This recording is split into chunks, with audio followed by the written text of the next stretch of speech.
Welcome to Between Two Ovaries, your go-to for all things women's health. A lot of people just say like, oh, my vagina. Yeah. And Yes. that's all not, of the above. That's not your vagina. No.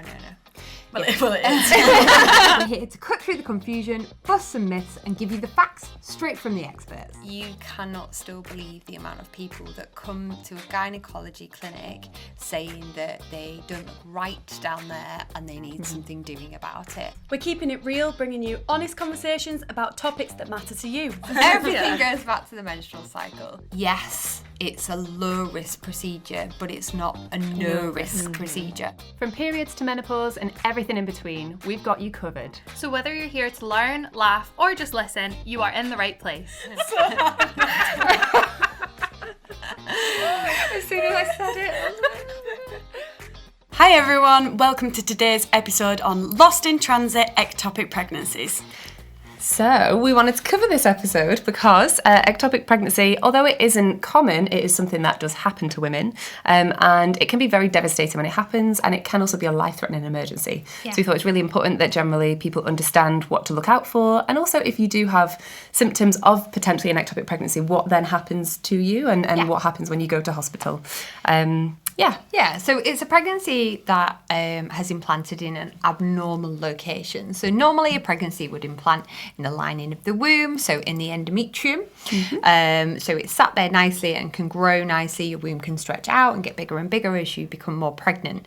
But when you have an ectopic pregnancy, it implants somewhere outside of the womb. Usually it implants in the fallopian tube, but it can implant in other places, such as in the abdominal cavity, or it can implant in where, if you've had a previous cervical, if you've had a previous C-section, then it can implant in the cesarean section scar. Yes. It can implant in the cervix. That's what I was trying to say. I was saying them both at the same time. It can implant in the cervix. It can implant just before the tube. So it can implant in lots of different places. But usually an ectopic pregnancy is in the fallopian tube. Yeah. Fallopian tube is the tube that where the egg travels from the ovary into the womb. Yeah, so we wanted to give you a little quick recap of what should happen in sort of normal fertilisation. So fertilisation being when the egg and the sperm meet. So the egg is released from the ovary, and our favourite thing is that it gets wafted into the fallopian tube. I was shooting like someone said. So it gets collected up by the finger-like ends of the tube, and it gets into the fallopian tube. And that's actually where, if there is sperm present, they usually will meet and fertilise. And then that fertilised egg will sort of travel down the tube and get into dividing the whole time, getting bigger and bigger. Yeah, changing, starting to like develop into a very early pregnancy. And then once it gets into the endometrium, the lining of the womb, it will implant. If for some reason that sort of transit nice is prolonged, so if the tube is like damaged for some reason, and we'll go into the different sort of causes of ectopic pregnancy, anything that makes that fertilised egg stay for longer in the tube mean that it can actually implant in the tube rather than in the right place, and that's a problem. Yes, or I suppose if people are wondering how can it implant in other places, then it could move out of the tube into the ovary. You could have an ovarian ectopic. It can move out of the tube into the pelvis if you can get a blood supply from something, and it could be an abdominal ectopic. It could go down and into a cesarean scar niche. So when you have a cesarean section, you are never left with the same womb that you were before the cesarean section. So we have to open every layer of the womb to get a baby out if you're having a cesarean section. With the best will in the world, even though we close it and do a double closure, you're going to have a little bit of a deficit. Sometimes people can have quite a lot of a deficit, and that's where a pregnancy could also implant. So these embryos are tiny, like really, really tiny, smaller than the top of the end of a needle, so tiny. So they can kind of get wafted and moved wherever really, but they need to have kind of a blood supply when they get there. They need to have something to implant into. And the thinking with abdominal or like pelvic ectopics, they're really, really rare, and we'll go through a little bit more about how rare they are. But some people think that actually there probably were ovarian ectopics that then implanted somewhere in the abdomen. And implanted is where obviously the pregnancy then sort of like invades a little bit into the maternal tissues Whatever tissue it gets a is. blood supply. But they're really, really dangerous because if they're in the abdomen, then the implantation might happen onto bowel Can or happen onto onto other anything, organs, yeah. on outside of the womb, on the Anywhere with bladder. the blood supply. Yeah. Yeah, and then that's essentially like a really invasive structure that's growing into your bowel or your tissues, and that can cause like hemorrhage. It's really, really risky. So yeah, you don't want one of those, and they're luckily very, very rare. Very rare. Good, But that's good. how common are they? So overall, of all pregnancies, ectopic pregnancies are only 1 to 2%. And then of ectopic pregnancies, 95 to 97 in 100 are in the tube. Yeah. The Wow, so other types are much less common. So out of 100 women, 1 or 2 of them would have an ectopic pregnancy, just to explain percentage for people that aren't. And that's 100 women who are pregnant. Who are 1 or 2 pregnant. of Yeah. them would be. Okay. Yes. Yeah. So do you know 100 people? If they were all pregnant. Do you know 100 people? I'm not so sure. Let me get a look. Definitely Yeah. don't know 100 pregnant people. Definitely No. don't know. But if you knew 100 people, they were all pregnant, then 1 or 2 of them would have a pregnancy in the wrong place. And then of those people that had a pregnancy in the wrong place, 96 or 97% of them, so most of them would have a pregnancy in the tube. So you can see how rare the Yeah. other pregnancies are. I think overwhelmingly, we haven't touched on this, is that an ectopic pregnancy is not a viable pregnancy. If you have an ectopic pregnancy, a pregnancy in the wrong location, you will be not taking a baby home from hospital, a 9-month grown baby, because that is just not what happens. I think there's various different things in the media that have said about kind of like, oh, you can have this ectopic pregnancy moved to a proper location, or not a thing. No. Genuinely not a thing. If you have an ectopic pregnancy, unfortunately, it's a pregnancy that won't be able to continue. Yeah. And I think that's important for people to understand. Yeah, really important, and the big myth with ectopic pregnancy. And also the other thing about it is if you have treatment for an ectopic pregnancy, because that pregnancy will never become a viable pregnancy. That isn't a termination. That's treatment of a potentially life-threatening medical condition. So yeah, it's not termination, and it would never have, sadly, grown into a healthy, normal baby because it wasn't in the right place. Yeah. So causes of ectopic pregnancy, there's quite a lot of causes of ectopic pregnancy, but I think overwhelmingly people need to understand that a lot of the people that we see that have got an ectopic pregnancy won't have any underlying risk factors. Okay. So they'll turn up and they will be diagnosed with an ectopic pregnancy, and it will just be an unfortunate situation. Yeah. We don't know why they've developed that.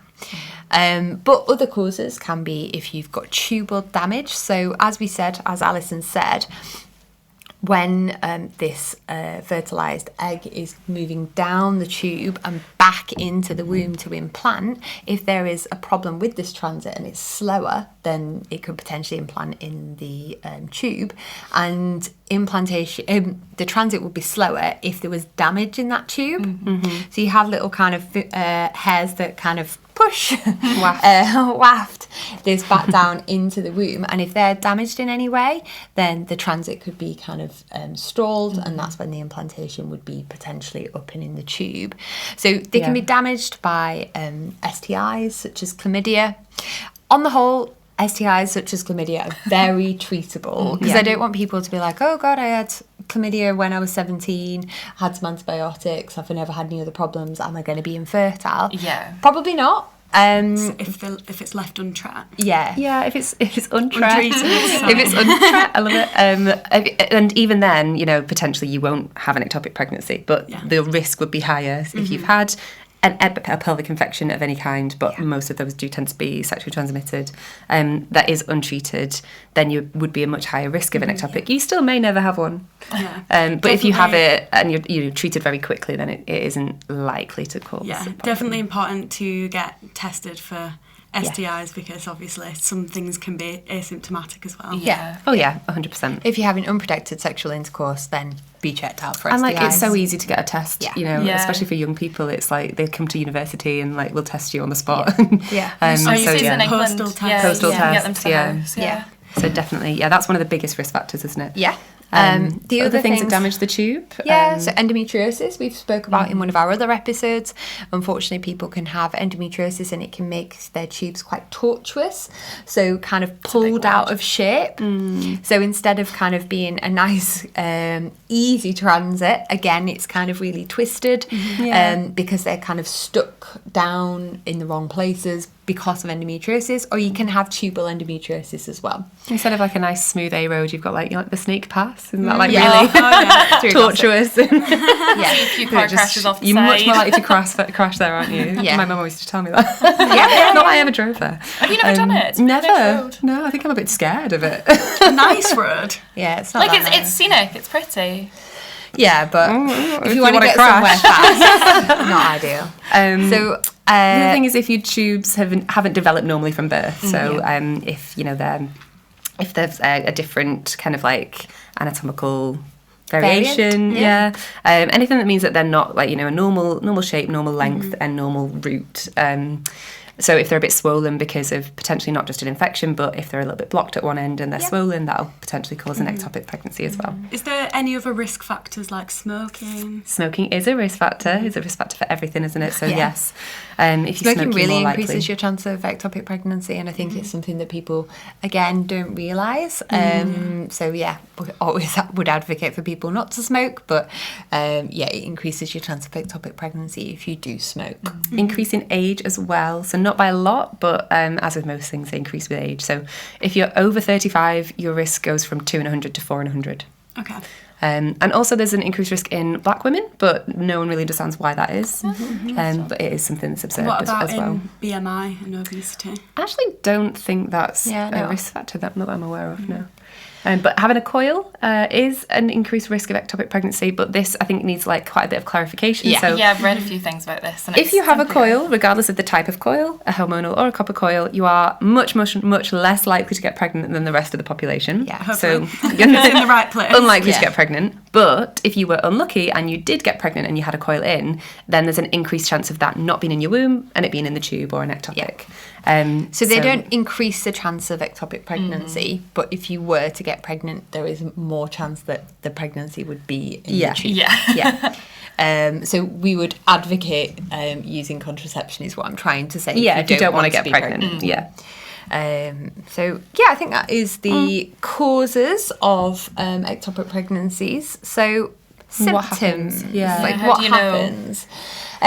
It's really difficult actually because early pregnancy is a bit of a minefield because you've got loads of changes going on in your body, and you do get quite a lot of different pains, like different period pains, and you're unsure if this is normal or not normal, especially if you've not been pregnant before. You can have some bleeding. We would prefer, and we've said this in our miscarriage episode, we would prefer that nobody had any bleeding in early pregnancy because it's not a normal thing, but it can lead to a normal pregnancy.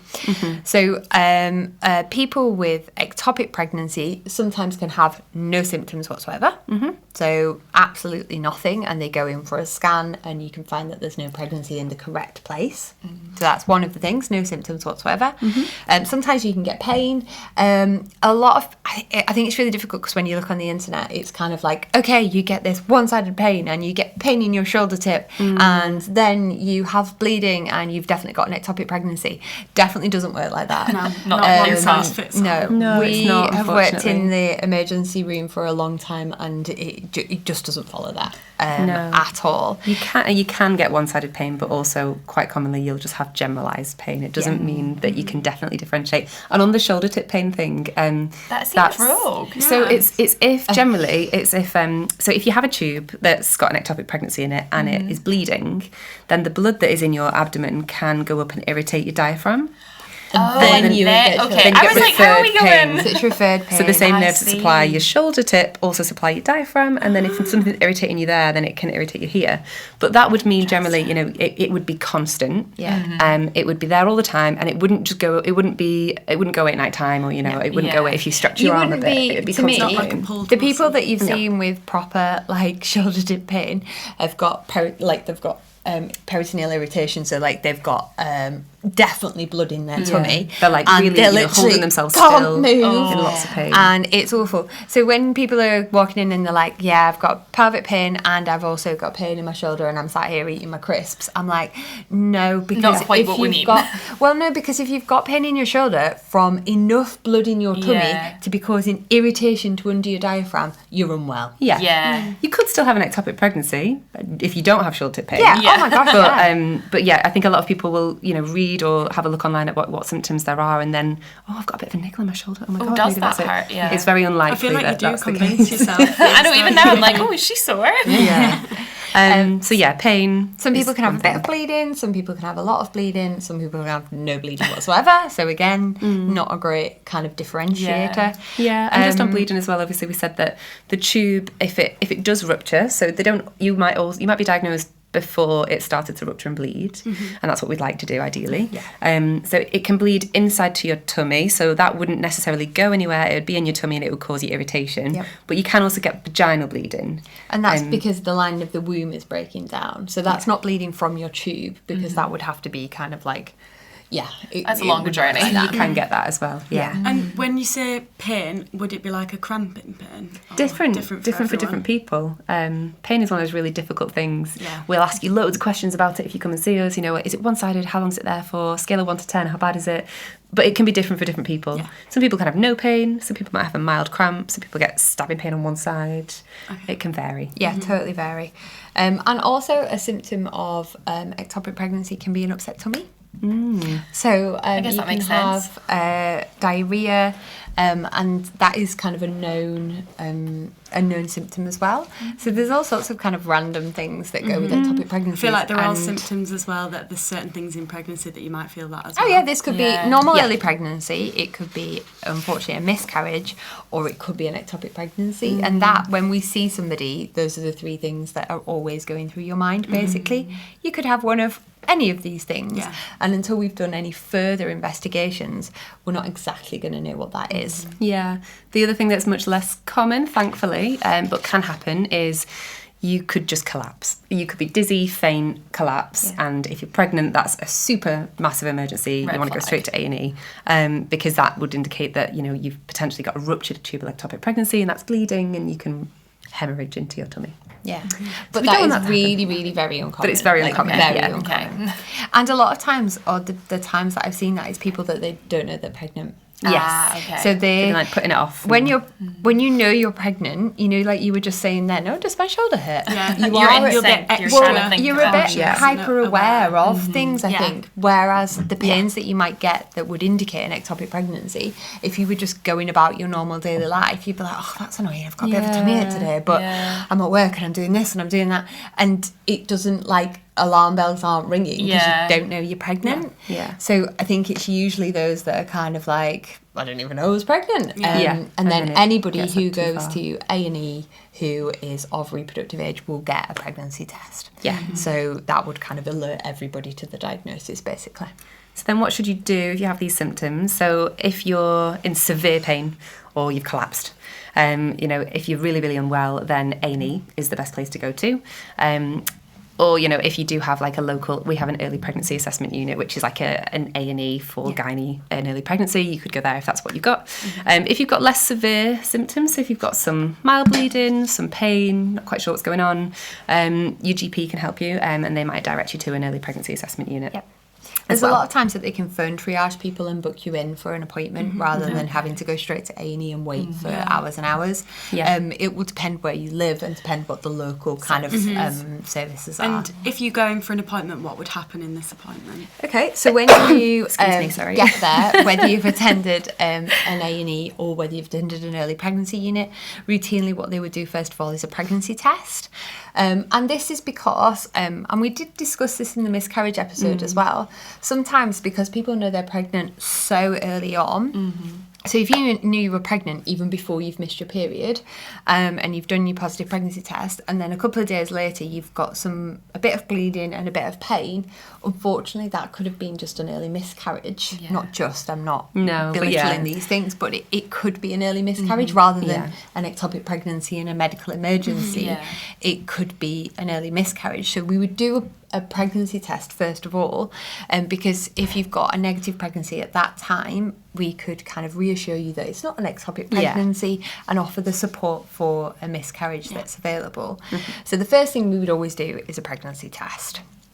Then, as Alison said, we would have a chat with you about exactly what are your symptoms, when did they come on, what's been happening, have you had them before, what is your pregnancy history, so that we understand kind of who you are, where you're from, what's happening, And basically. also we will ask you generally quite personal questions because we're trying to figure out your like kind of risk factors for ectopic pregnancy. So we might ask you if you've had any previous pelvic infections. It's not us trying to be nosy, it's because we're trying to sort of, you know, make sense of what your symptoms are and what they might mean to you. And prioritise. It's the NHS. We've got lots of people that we see every day. We need to kind of work out who we need to see first and what we need to do with the facilities that we have, really. Yeah, true. Yeah. Then you would be examined. That would be that we would feel your tummy, but we would also do a speculum examination. So I think we discussed on one of the episodes before, a speculum examination involves you being unclothed from your waist down. Have a little dignity sheet over your legs. Yeah. That helpful bit of tissue. Feel a bit less exposed. And you've got to remember, though, this is what we do all day, every day. And it's rubbish for the people that are coming in. It's a massive thing in your life, but I promise we'll have seen it before. Yeah. And I promise that we will try and leave you with as much dignity as possible and try and do it as quickly and safely as possible as well. Yeah. So we do a speculum, which is the little instrument which means that we can look inside your vagina and up and at your cervix to see what your cervix is doing. So the cervix is the structure that's below your womb and is like the tight seal on the end of your womb. We did a little back to basics episode which kind of went into that. We can have a look at your cervix. That can tell us quite a lot because we can have a look to see if you have got any bleeding. We can have a look to see if your cervix is open or not, to see how uncomfortable it is for us to do the examination. And then we usually examine you, digital examination with your finger and on your tummy so that we can work out kind of how big does your womb feel, how pregnant do we think you are. And kind of pinpoint a bit more about where that pain exactly is and it's how like. much pain you're in. So it might feel like we're being a bit mean. We're not going to hurt you on purpose, but we want to see really, is that pain on one side? And does it feel like sometimes can you feel a there's a little mass. something there? Yeah. Or is it general? Or actually are you quite comfortable when you're having that examination? And then is it maybe not actually your pelvic organs that are causing the pain? And have you got an upset tummy from a GI problem? Have you got, like there could be lots of different things that are going on. And it's usually a very quick examination. You know, you might be worried about it if you've never had one of those before, but it's, a minute or two. It's very quick, and then it gives us a lot of information which is necessary to be able to help you to get you the right care. Yeah. And then from them, we can plan what further investigations would be needed. But if you've got a positive pregnancy test and if you've got bleeding or pain, the next step would be an ultrasound scan. Now, the ultrasound scan, although, like, if I attended A&E and if anybody attended A&E, we would want it to be done, like, now.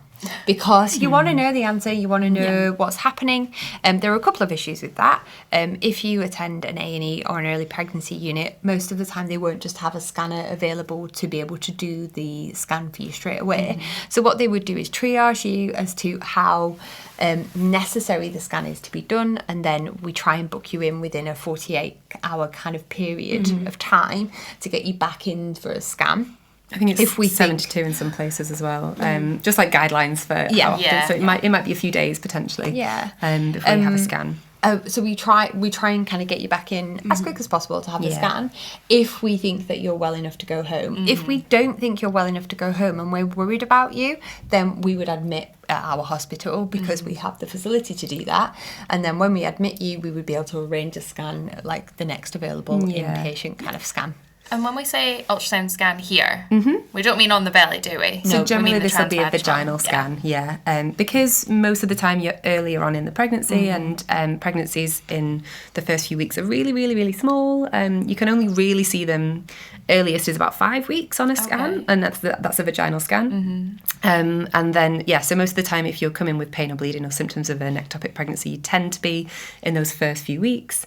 So we will do a vaginal scan, which again probably sounds a little bit scary if you've never had anything like this before, but it's a very, very slim probe which is an ultrasound, just like a little plastic, what would you call it? Probe? A little plastic stick that just goes inside your vagina, and then obviously your neck of your womb and your womb are really close then to the ultrasound probe, so we can see tiny structures So we'll look at your womb and we'll look at your tubes and see if there's anything like any blood that we can see on the scan.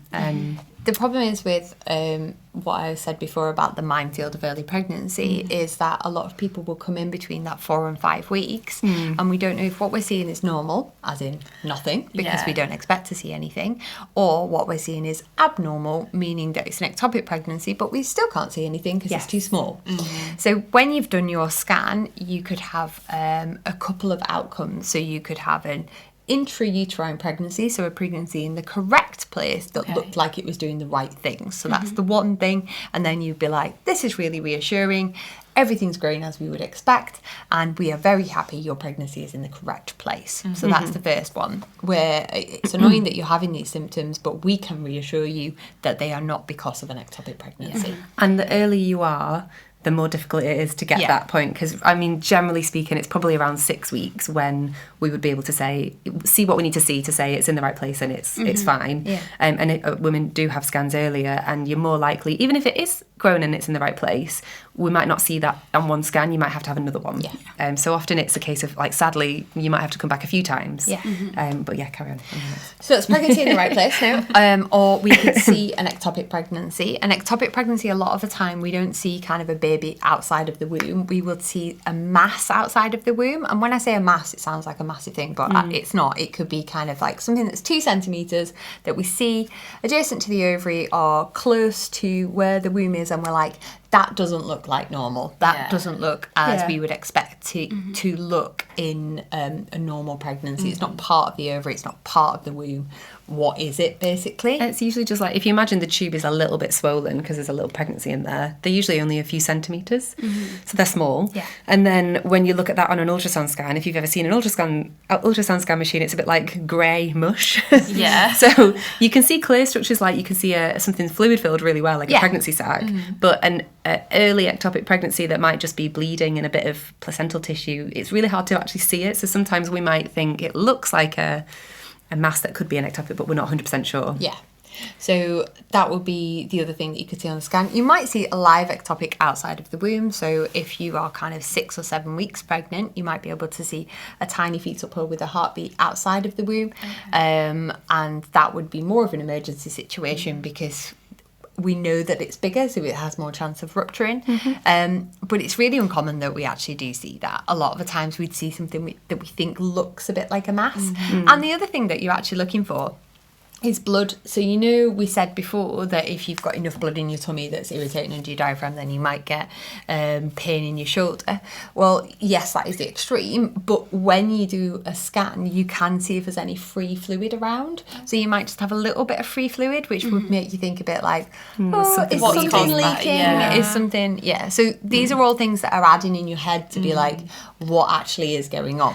It just kind of highlights we don't have one perfect test to diagnose an ectopic. We kind of look at a few things like how you are, your blood pressure, pulse, etc. The examination findings, the scan as well, and then we also do blood tests sometimes too. The other thing that we might note on a scan is a pregnancy of unknown location, which is really difficult.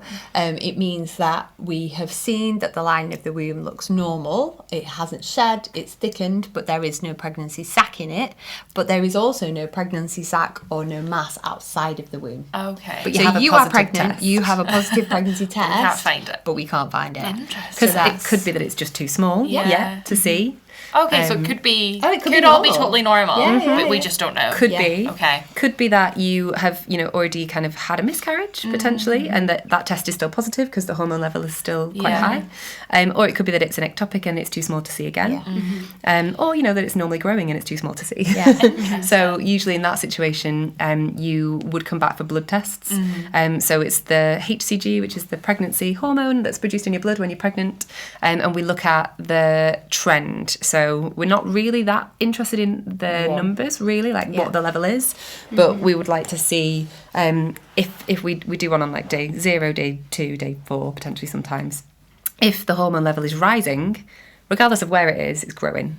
So then we should be able to rescan you and see it because it should be bigger.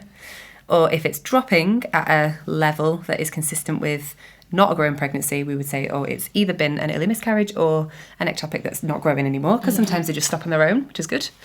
And sometimes it hovers in between, and that can be a little bit more of an indication that it's a ectopic pregnancy. But again, you'd have potentially another scan to diagnose it. So like if you imagine you are that person, sometimes you come in, you might be really excited to be pregnant. You get to hospital because you've got pain and bleeding, and then you might have to have a scan and then 3 blood tests and then another scan before you even know exactly what's going on. So it can be really, really, really hard. It feels like a scary time. No, yeah. it is. It's really difficult. It's scary, stressful, and frustrating because they don't want to have to come back all these times. They just want to know what's happening, and I totally get it. And every time you come into hospital, you're waiting, you're having a scan, you just want an answer. And there's I'm not even going to say it's in a small amount of people. In a lot of people, we can't give an answer, especially straight away, because one number of a HCG and one scan doesn't give you all the answers. No. And if that number and the scan is reassuring, but we're not sure, it might be then that we leave you a week and do another scan. And that's, we kind of, again, working out where we need to prioritise and what we need to do. And that's quite kind of a safe thing to do. But it's rubbish for the people that are having to go home and be like, so I'm pregnant, but I don't know if it's... Don't know what the state is. I genuinely don't know if it's an ectopic pregnancy, a pregnancy in the right place, or a pregnancy of unknown location. I don't know what's going to happen. It can be really hard. So it's really difficult. And then that being said, so a lot of people who have a potential ectopic pregnancy do have to have multiple scans and multiple sort of tests to try and figure out what's going on. It's not always the case. No. Sometimes you can, as Nick said before, like you might scan someone and there's clearly a fetus with a heartbeat that's in the tube, and then we know straight away. So we can sometimes know straight away, but sometimes it's a bit of watching and waiting to figure out. Yeah. If you do know straight away, so you see it and you're like, okay, that is a pregnancy that's in the wrong place, what would you do? Okay, Good so so that would be an emergency that we need to do something about. So we would take them to theatre and remove the tube usually that pregnancy is in. So there's kind of, again, with most things, like 3 different ways of managing an ectopic pregnancy. And it very much depends on how many weeks you are, how your symptoms are, and what the scan shows. And where it is, how much fluid is in the so how much free fluid, as in like blood is on the scan. So there's loads of things to take into consideration. I did say before, we don't look at the level of the hormone. Actually, to sometimes decide which treatment would be most appropriate, we might look at the level of the hormone as well. So there's lots of different factors that go into it. But generally, you can do one of 3 things. So you can actually just manage things conservatively, which means watching and waiting. So if you're well, it's... very, very small on a scan and we're not 100% sure if it is an ectopic, you're not bleeding, you're stable, you're okay with your pain, etc., then we might do those tests and see if actually things just resolve on their own. So a number of ectopic pregnancies will just stop growing. And then the hormone level will go down and you won't need any treatment, which is good. It's best case scenario, and we would always say it's best case scenario because it means you don't need any treatment. But for patients, it's very frustrating because it's a long road to get into the end of us discharging you because we want your HCG to drop to less than 20. So if your HCG is really very high, this isn't going to be overnight. And you're not going to be coming in every day, but we will want you to come in weekly at least until that HCG really And I guess you will be low. thinking about it every day, wouldn't you? And you want it to be pregnant probably. So like you want it to go so that you can get on with pregnant again. And there's it's just, and what do you do about your job? And what are you off work? Are you at work? There's loads of stuff with it. But in a sense, and if you reflected and look back on that, you would kind of be like, okay, well, I've not lost a tube. I've not had to have methotrexate. This was a good outcome. We'll go on to that. Thanks. My face These are the alternative treatments, well, not alternative, but other. This is a good outcome, but it wasn't a straightforward road. So the other, so that's like watching and wait. Methotrexate, so medical management, is a way that we can stop it growing. So essentially, again, you need to be fairly well, not in lots and lots of pain, not really have any bleeding inside, and it be fairly small on a scan. But you can have an injection, which is called methotrexate, and it's an antifolate drug. So it essentially stops the pregnancy growing. And it'll stop a pregnancy growing wherever it is. So it's not just treating an ectopic. So you want to be really, really sure it is an ectopic, which is why we would often do lots of scans and, make sure it's definitely that. But this injection it's given to you. Some people have one injection. It can give you some side effects, so you would be, counselled about that before. Not everybody can have it. Yeah. If you have certain conditions, you wouldn't be allowed to have methotrexate. Yeah, You like might have liver heard it being problems. used for different conditions. So Yeah. Definitely heard I of it. recognise it, but it's one of those where I'm like, What other Rheumatoid conditions? what else Some does it like sound rheumatoid like? conditions Yeah. you can give methotrexate for. But the downside to methotrexate is that because it's so good at stopping pregnancies growing, you shouldn't try and get pregnant for 3 months afterwards. You want to wash it out from your system before you start trying to get pregnant again. And in some people, you might need 2 injections. So what would happen is you'd have 1 injection, we'd measure the hormone levels, check that they're coming down, check that you're well. But if your hormone levels are not coming down, you may need a second injection, and that would mean you'd need to wait 6 months before trying to get so it puts pregnant a bit again. of a pause on things. It puts a bit of a pause on things, and it's also that exactly the same as conservative in a sense. When you've had methotrexate, you come back in for bloods on day 4, day 7, day 14, day 20. Like, You see us a lot of monitoring. there's a lot of monitoring. Yeah. And I think so 15 in 100 women will need 2 injections. And out of those women, about 30 in 100 might actually need surgical treatment. So you might try it and actually then, Might not wait. yeah. But, again, it's not a one size fits all. It's something that you need to think about. Some people would not be suitable for surgery, and it's best to try and avoid. And some people would prefer to try medical management rather than surgical. There's, What does the surgery entail? Yeah, so I'll let you do the surgery. Okay, so the surgery will be a laparoscopy on the hole, which is a camera inside your tummy button. We would have a look to identify where the pregnancy was. So if that was in a tube, we would be looking for a swelling in a tube. Usually they're quite obvious. And then if the swelling is in the tube and we are happy that it looks like an ectopic pregnancy, we would remove the tube. Okay. So there are people that would kind of try to milk the pregnancy out the end of the tube, or they would try and open the tube and remove the pregnancy and close the tube back. But there's been lots of studies done that said that your tube is just massively damaged if that happens, and so that you increase your chance of an ectopic pregnancy again. Yeah. So on the whole, it's an emergency procedure that we would remove the tube. We wouldn't be kind of messing with the tube in a sense. And that's also because actually your outcomes, if you have 2 tubes, one is damaged with an ectopic and the other one looks normal, you are actually better off having that damaged tube removed than opened and, removed the pregnancy from it, because you have one healthy tube but then one damaged tube, and if you get pregnant again, you're more likely to get an ectopic pregnancy in the damaged tube. Whereas if you remove it entirely, you can't get pregnant in that tube because it's not there anymore. But you can. It's not that you can't ever get pregnant again. You've still got your other tube. Your other tube, The other tube's just working really hard. which works twice as hard. Yeah, gets the double shift Pulling all then. the way. So you don't half your chance of getting pregnant again, which a lot of people understandably think. Yeah. You will ovulate from each ovary on alternate months, and then your tube that is there will work twice as hard to pick up an egg from each ovary. When they release So them. it doesn't 100% pick up the egg from the other tube, but it can pick up the egg from the other tube. So you have But a at slight least reduction every in other month. fertility. Yeah. At least still. every other month it's totally working because it's there. And in the other month, sometimes the It'll egg collect could be the egg. wafted Yeah. into the end of the So tube. you'd think your fertility would reduce by half, but it doesn't. It doesn't. How much Yeah. does it reduce? It's a very Do you know? small percentage. Yeah. Well, It reduces. I don't But think we a know. small- We'll take Yeah, very I don't small. think we know exactly, but it's not 50%. It's not You're 50%. still very likely to get So pregnant that's again. good. Yeah.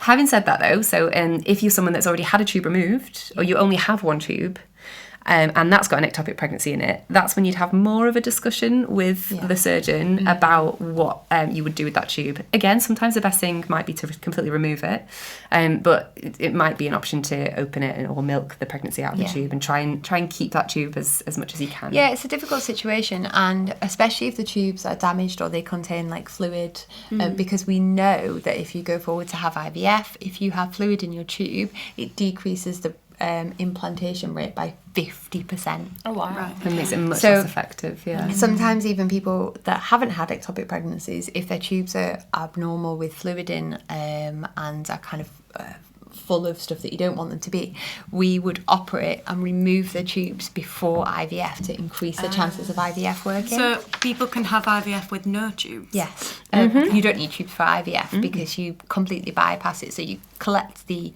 eggs from the ovaries, fertilised and then put back in the womb. So you don't need tubes for But IVF if at you all. were getting pregnant naturally, You need your tubes. need your tubes. Yeah. So Yeah. if you had your tubes removed and you weren't getting IVF, you would be infertile. Yes. Okay. Yeah, because that's like sterilisation, so that's what we Yeah. do. So we either clip the tubes for sterilisation or remove the tubes completely. So those are the treatments for ectopic pregnancy. Yep. And it's the same. So we did mention right at the start that most pregnancies that are ectopic are in the tube, but some are in those other locations. Yeah. The management options are the same for each of those locations. So watch and wait, medical or surgical. There's a little bit less. So there's more research now, but it's because they're less common. There's often a bit less of a general, oh, well, this is what you should do for this type of pregnancy. So if you have someone that is unlucky and that has one of those slightly more rare locations, you might have one of those three options, but you would have a discussion with like the team that are looking after you about what would be the best thing to do. And it's an gonna individual be, thing. Yeah, it's going to be tailored towards you, because if you're someone that has lots of surgical risks, then we would try and think about having something else. If you're somebody that was waiting to have the tubes removed before IVF, then it's a no-brainer. Yeah. Like it depends on the situation. The other thing is, if it's an emergency and there's lots of blood in your tummy, then instead of a laparoscopy, so a camera inside your belly button, sometimes it would need to be an open operation, and that's because it's an emergency. We need to get in. We need to get that tube out. So that would be a bigger cut on your tummy, usually one way or another. Okay. And then what happens after? So depending on what kind of management you've had, generally you want the main thing to know that the treatment has been successful is having a negative pregnancy test. So whether it's conservative, medical or surgical. Once you've got that negative test, if you're someone that's trying to get pregnant, then that's your kind of green light. If you feel up to it and you want to go again, you can start trying again, because you know that pregnancy is treated. Yeah. If you've had surgery, then if it's keyhole, then you tend to, recovery, we say like up to 2 weeks. Some people feel much better after a few days. The main thing is that we fill your tummy with gas and we take most of it out, but some of that gas can still be there and it can irritate your diaphragm. You can get shoulder tip pain. The diaphragm irritation. Get stuck with it. Yeah. And what else? Oh, future pregnancies. So although your other tube, say you had methotrexate or surgical management and you've got one less or one damaged tube, you can still get pregnant, but you are a higher risk of having another ectopic pregnancy if you've had one in the past. But you have more chance of having a normally sized pregnancy. It's only about 15% Okay. increased So risk. It's like a small increase. Because you've had one ectopic pregnancy does not mean you're going to have another ectopic pregnancy. No. And I think that's important. But it does mean that if you do get pregnant, you should get in touch with your GP or your early pregnancy unit to get an early scan around 6-7 weeks to look Just to double and check. see that it's in the right place. Yeah. And what would happen with the pregnancy once it's been removed? Good question. So, because we would move the pregnancy in the tube, if we did a surgical removal of the pregnancy, then this pregnancy would be sent to histology to make sure that it was a pregnancy and that we were correct to move the remove the tube. And before we did that, we would speak to you about what you would like to do with your pregnancy loss, because it is your pregnancy loss still. Most people would say that they would like the hospital to what we do is do like a communal cremation, or you can take the pregnancy home with you if you'd like, but as we've said before on the miscarriage episode, it's not going to be like taking a tiny baby home. On the whole, it would be pregnancy tissue, so it wouldn't look like a pregnancy in a sense. So most people would just kind of say that we're happy for and that would just be for surgical. Like so if you have medical treatment or conservative, there's nothing that we're removing. It would just go away on its own or with treatment. But with the removal of the tube, the first thing is really important is to send it to a doctor to look at, to check that it is an ectopic. And there is a small number of people that we do something like we do a laparoscopy to look inside and see if there is an ectopic pregnancy, but the tubes look normal. So you would stop not do anything and then do some hormone pregnancy tests to check if actually, is it just a really early in the womb pregnancy that's growing. It's definitely hard. I think there's a lot of mental health factors and psychological factors involved, because not only are people maybe losing their pregnancy, but also having to undergo stressful procedures. Sometimes emergency out of the blue. Yeah. Lots of Losing a unknowns at the fallopian beginning, tube. and you've got to remember at the end of the day, it's a pregnancy loss. So just as somebody that's had a miscarriage, it's the same thing. You've lost a pregnancy that you wanted. Yeah. And whether feelings that are still was absolutely valid. yeah, Absolutely, yeah. completely. We'll pop again about the Tommy's website underneath. Yeah, there's a few different. There's the Tommy's website, which we'll put a link to. But there's also, as we mentioned in the miscarriage episode, there's like free resources and counselling that you can access for pregnancy loss. That includes ectopic. It's still a pregnancy loss. So there's lots of support available. And it is rubbish. It you know, is. either if you wanted to be pregnant or not, you may have wanted a pregnancy and it's in the wrong place and it's not growing, or you didn't even know you were pregnant and then you've lost your tube. You know, the impact of that can be quite huge. shock, yeah. And there's just so many emotions, isn't there? Because you've had this whole time where you're not really sure what's going on, and then you've potentially had a treatment, and then we've asked you to do a pregnancy test that we want to be negative a couple of weeks after. I always think that kind of waiting for a negative pregnancy test when you've wanted it so to be weird, positive isn't for it? so It's long. so It's such a It's really change like of, it's like a whole Yeah. change in what you're mindset, thinking. yeah. So we've got some questions from our followers as Okay. well. Great. So we'll get those up. I think we have actually ended up talking about quite a A lot lot of of them while these, we've yeah. just chatted, as we sometimes do. So the first one, I would say we've maybe touched on, but people were asking, does having had an ectopic pregnancy mean that you've got fertility issues? Would you then sort of label yourself infertile, that kind of thing? You know? No, so wouldn't label you as infertile. Yeah. As we said, not everyone who has an ectopic has any risk factors for it. So you could have just had it out of the blue. And if you've had one, regardless of the treatment that you've had, your fertility overall is only slightly reduced. Yeah. You will be most likely to go on and get a normal pregnancy afterwards. And you've had an ectopic pregnancy, which means that you've actually got pregnant. Success in a way. So yeah. it's a pregnancy in the wrong place, but you have gotten pregnant. Yeah. Good. Another question is, can you die from having an ectopic pregnancy? Yes. So yes, you can, but the rates of this kind of thing, especially in somewhere like the UK, is tiny. Yeah. So people seek medical attention much earlier than people in other countries potentially. And although it is a cause of mortality, so it is a cause of death, it's really very tiny. Yeah. One that we've certainly touched on again, but people were asking, do they need to worry, you know, should you consider not having a C-section if you then know you want more children? Yeah, so You it's know. something that we would talk to you about if you need a C-section, it's an emergency. You need a C-section. You know, thinking about a future pregnancy to save your current baby's life or your life is risks versus benefits. Like you probably need that emergency C-section. If it's an elective thing, we would talk to you a little bit more about what the future risks are. We know that there is a risk of miscarriage and there is a risk of ectopic pregnancy in the C-section scar, but it's still very low. Yeah. It's not a very high risk. So you would make that decision for yourself about that. If it wasn't like an urgent medical reason to be having a C-section, then you'd weigh up the risks and benefits. So it's not black and white, you shouldn't. The only one that we didn't, I don't know if we'd kind of touched on it a little bit, but you know, we touched on it a bit that people have tried or what am I saying? People have thought that you can move an ectopic pregnancy into the womb. Well, And people have was tried it Trump that. said it, I think. Well, there's God. studies, Of course like it's actual America. research have tried to do that and have never been able to do it. So because it's you not know, it's a good. fair question. It'd be nice if you could, wouldn't it? It would be great, yeah. But you actually definitely can't. So it's Yeah. a definite no, which I think is So really this important to understand. Yeah, I think Yeah. it's a pregnancy loss, it's not a termination, Yeah. and it can be a life-threatening condition. Yeah. So therefore, we need to kind of like make sure that we're treating these appropriately. Yeah. Yeah. Okay. Do you think we've Yeah. covered everything? Any other questions? I think we've covered think that's everything good. now. Great. Lovely. Okay. Amazing. So thank you for listening. Quick disclaimer that we have shared our own opinions and they're not affiliated with where we work. And anything that we've said shouldn't be taken as direct medical advice.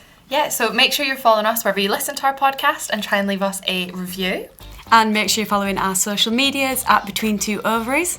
And we'll see you next time. Yeah, thank you. Thank Bye. you.